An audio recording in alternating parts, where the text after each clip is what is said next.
जा जाए गोरी नहीं तनिको मोहलू प्यार हमसे कैलू शादी दोसरा से रचैलू इहे बात दिला वह में खटके गोरी नहीं देखलू पलट के बैठल रहलू पिया संगे सट के गोरी नहीं देखलू पलट के जा जाए गोरी नहीं तनिको मोहलू प्यार हमसे कैलू शादी दोसरा से रचैलू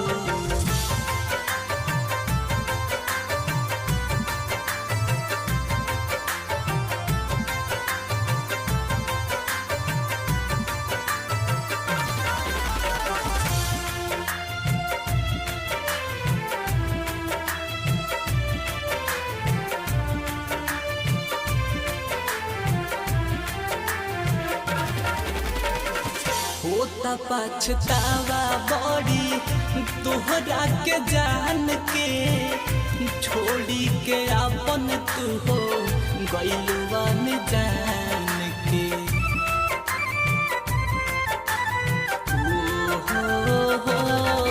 होता पछतावा बड़ी तोहरा के जान के छोड़ी के अपन तू हो गइलुआन जान के आज काहे बोलत नई खुडट के गोरी नहीं देखलू पलट के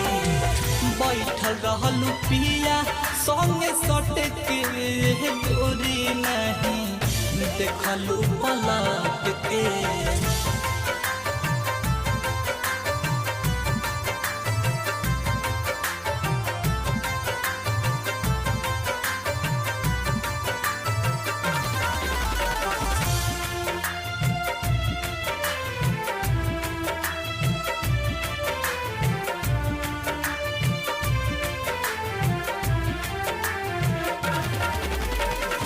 बनी गइलू तू अभी सेक के बिगाड़ के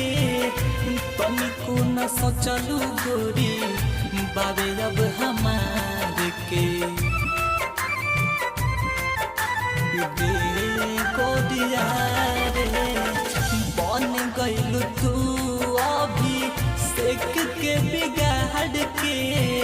तनिको न सोचलू गोरी बाबे अब हमार के दिल लगा के सिरावा पट के गोरी नहीं देखलू पलट के बैठल रहलू पिया संगे सट के गोरी नहीं देखलू पलट के जा जाए गोरी नहीं तनिको मोहलू